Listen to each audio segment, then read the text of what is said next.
நண்பர்களே, இந்த வீடியோவில் நான் காண இருப்பது தீட்சை என்றால் என்ன? தீட்சை அளிக்க தகுதியுடையவர்கள் தன்னை நாடி வரும் சீடர்களுக்கு கர்மாவை அழித்து ஆன்மாவை புனிதப்படுத்தி தெய்வீக வழியில் பயணிக்கச் செய்தும் அதி அற்புதமான ஆற்றலின் வெளிப்பாடு. இன்னும் தெளிவாக கூறினால் பூரணத்தை உணரச் செய்தல் என்று பொருள். அஞ்ஞான இருளிலிருந்து பூரணத்தை அடைய ஒளிகாட்டுதல் என்று பொருள்படும். தகுதியுடையவர் என்று கூறினோம். அவர்கள் யார்?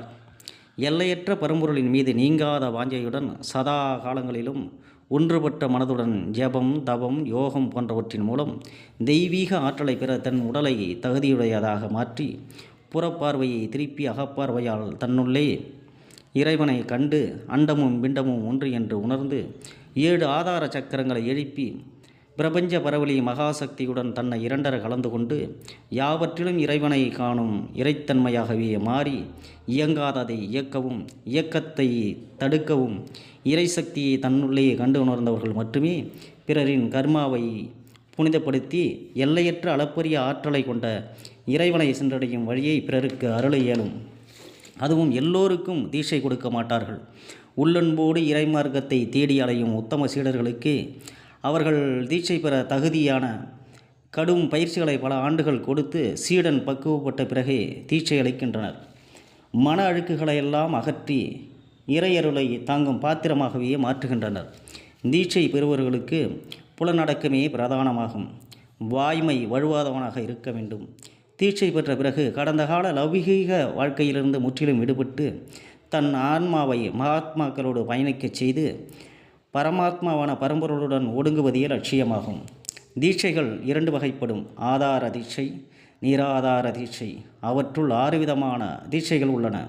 1 பரிஷ தீட்சை, 2 நயன தீட்சை, 3 பாவானா தீட்சை, 4 யோக தீட்சை, 5 வாக்கு தீட்சை, 6 நூல் தீட்சை. பரிஷ தீட்சை என்பது ஞானகுருவானவர் தன் திருக்கரங்களால் சீடனின் நெற்றியை தொட்டு குண்டலினி மகாசக்தியை புருவ மத்தியிலும் உச்சியிலும் நிறுத்துவதாகும். நயன தீட்சை என்பது குருவானவர் தனது திருக்கண்களால் சீடரின் கண்களை உற்று பார்த்து புறத்தில் செயல்படக்கூடிய சீடரின் மனத்தை அகத்தில் பார்க்க அருளுவதே நயன தீட்சையாகும். பாவான தீட்சை ஞானகுரு தன்னை போன்ற தன் சீடர்களையும் உடல் உணர்வு நிலையை விட்டு உயிர் உணர்வால் நிலைக்கச் செய்து ஜகசத்திலேயே வெளிக்குள் வெளிகடந்து சும்மா இருக்கும் சுகமான ஆனந்த பெருவழியில் நிலைக்க வைப்பதே பாவான தீட்சையாகும். யோக தீட்சை ஞானகுரு தன் அருளால் அகார உகார மகார சிகார வகார நிலைகளை உணர்த்துவதே யோக தீட்சையாகும்.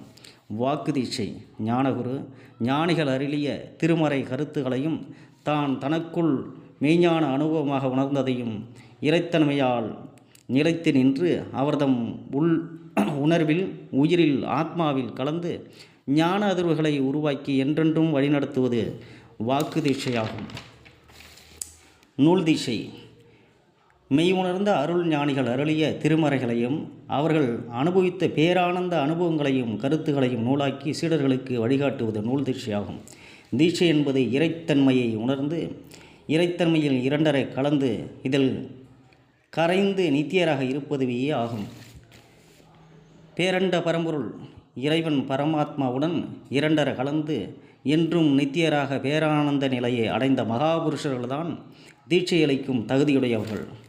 ஒழுக்க சீலரான சகல தகுதிகளையும் உடைய தன்னை நாடி வந்த சீடர்களை கண்ட பிறகும் பல சோதனைகளுக்கு உட்படுத்தி பரிசோதித்த பிறகு மந்திர உபதேசமும் ஞான மார்க்கமும் அதை மக்கள் நலனுக்கு பயன்படுத்தும் முறைகளும் அருளிய பிறகே தீட்சை அளிக்கப்படும்.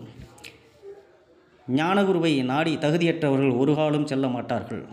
மேலும் ஞானகுருவானவர் புறத்தேவைகள் யாதுமற்ற பரஞானிகள் ஆவார். ஆனால் இன்று பணத்தேவைகள் நிறைந்தோர் தீட்சை கொடுப்பதாக சொல்கிறார்கள்.